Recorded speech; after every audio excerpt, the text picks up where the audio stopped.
নমস্কার বন্ধুরা, সবাইকে স্বাগত। চলে এসেছি শান্তিলতার রান্নাঘরে। আজকে একটি নতুন রেসিপি নিয়ে, একদম নতুন স্বাদের। এই যে আলু কেটেছি, এই যে ডোবা ডোবা করে আলু কেটেছি, এটা দিয়ে কি হবে? আলুর দম হবে, একদম নতুন স্বাদের।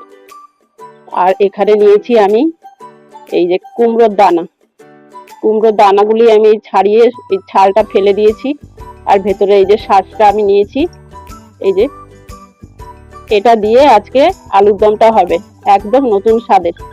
আপনারা ভিডিওটি শুরু থেকে শেষ পর্যন্ত দেখবেন, দেখার অনুরোধ রইল। তবে শুরু করা যাক। আমি এই কুমড়োর দানাটা এখন বেটে নেব শিলে। এই যে আমি কুমড়োর দানাগুলো এবার বেটে নেব শিলে। সমস্ত কটা দানা নিয়ে নিয়েছি, বেটে নেব জল দিয়ে। এটা একদম আমরা যেরকম খাই আলুর দম, চাল মগজ, পোস্ত, নানান মশলাপাতি দিয়ে, এই রান্নাটি একদম নতুন স্বাদের, খুবই টেস্টি, খুবই পুষ্টিকর। আপনারা দেখুন।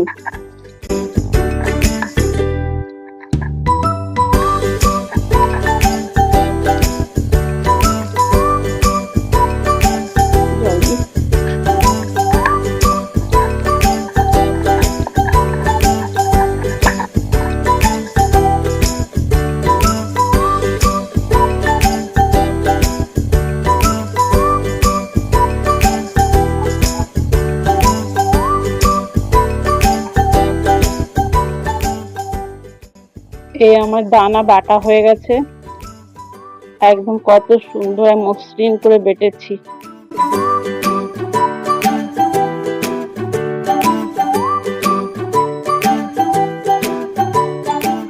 দেখুন, একদম এইভাবে কুমড়োর দানাটা আমি বেটে নিয়েছি।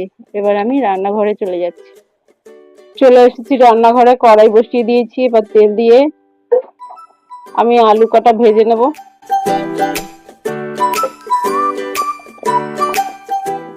আলু দিয়ে দিচ্ছি, একটু লাল লাল করে ভেজে নেব।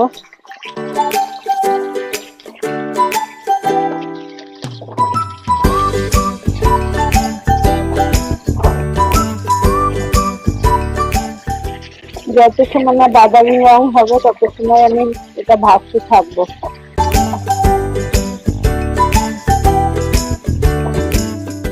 আমার আলু ভাজা হয়ে গেছে, লাল লাল রং হয়ে গেছে। এবার তুলে নেবো এই আলুটা আমি আস্তে আস্তে। বন্ধুরা, আমার এই ভিডিওটা ভালো লাগলে একটা লাইক, কমেন্ট, শেয়ার করে আমার পাশে থাকার অনুরোধ রইল। সমস্ত আলুগুলো তুলে নিচ্ছি, কত সুন্দর লাল লাল হয়েছে। এবারে ফোড়নে আমি দিয়ে দেবো 2টো শুকনো লঙ্কা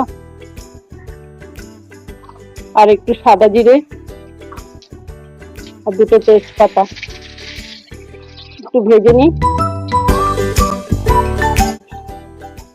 এবার দিয়ে দেবো পেঁয়াজ বাটা।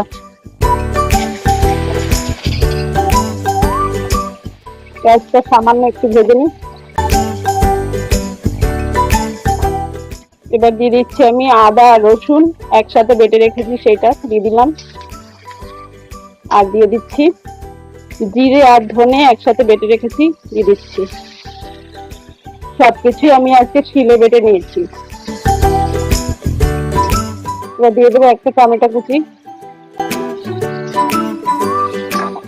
কিছু সময় একটু কষে নেবো ভালো করে।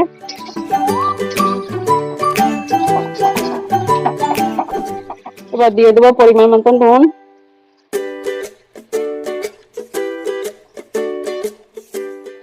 হলুদ দিয়ে দিলাম, শুকনো লঙ্কার গুঁড়ো 2 চামচ, আর দেবো কাশ্মীরি লঙ্কার গুঁড়ো 2 চামচ দিয়ে দেবো। আর একটু জল দিয়ে দেবো, মশলাটা যাতে তলা না ধরে যায়। এবার সমস্ত মশলা আমি ভালো করে কষিয়ে নেব।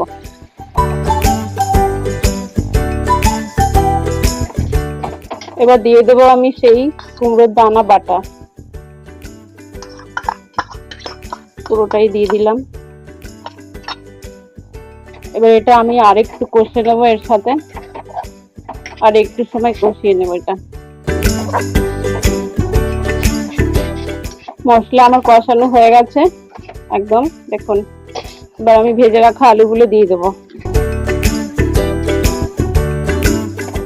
একটু নেড়ে চেড়ে নেবো, ভালো করে কষিয়ে একদম সুন্দর, যা দুর্দান্ত স্বাদ হবে না এই কুমড়োর দানা বাটা দিয়ে আলুর দম করলে, খুব সুন্দর স্বাদ হয়। বন্ধুরা আপনারা একবার হলেও করে খেয়ে দেখবেন, এর স্বাদ ভোলার নয়। আমি চাল মগজ ব্যবহার করিনি, তার বদলে এই কুমড়োর দানাটাই ব্যবহার করেছি। এবার আমি দিয়ে দেবো লঙ্কা বাটা, 1 চামচ লঙ্কা বাটা দিয়ে দিলাম। এবার পুরোটাই কষা হয়ে গেছে, তেলও ছেড়ে দিয়েছে। এবার আমি গরম জল দিয়ে দেবো, আগে থেকেই গরম জল করে রেখেছিলাম, দিয়ে দিচ্ছি। যে কোনো রান্নায় একটু গরম জল দিলে স্বাদটা খুব ভালো হয়।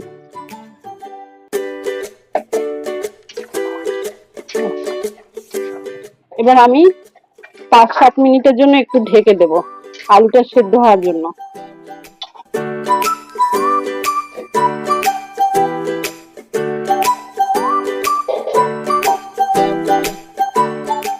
আলু গলে গেছে, হয়ে গেছে আমার আলুর দম। এবারে আমি একটু এর মধ্যে দিয়ে দেবো গরম মশলার গুঁড়ো, এই 1 চামচ মতন, 2 চামচ মতন গরম মশলার গুঁড়ো ছড়িয়ে দিচ্ছি। আর দেবো সামান্য একটু চিনি, খুবই সামান্য একটু চিনি ছড়িয়ে দিলাম।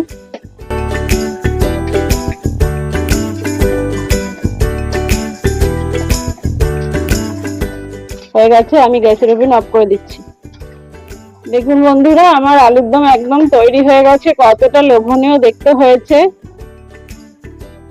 এইভাবে আপনারা একবার বানিয়ে খাবেন, খেয়ে বলবেন, আমাকে কমেন্টে লিখে বলবেন কেমন হয়েছে। আর একটা লাইক করতে ভুলেন না সবাই যেন। তাহলে ভিডিওটি এখানেই আমি শেষ করছি, আবার অন্য কোনো ভিডিও নিয়ে আসবো। ভালো থাকবেন, সুস্থ থাকবেন, নমস্কার।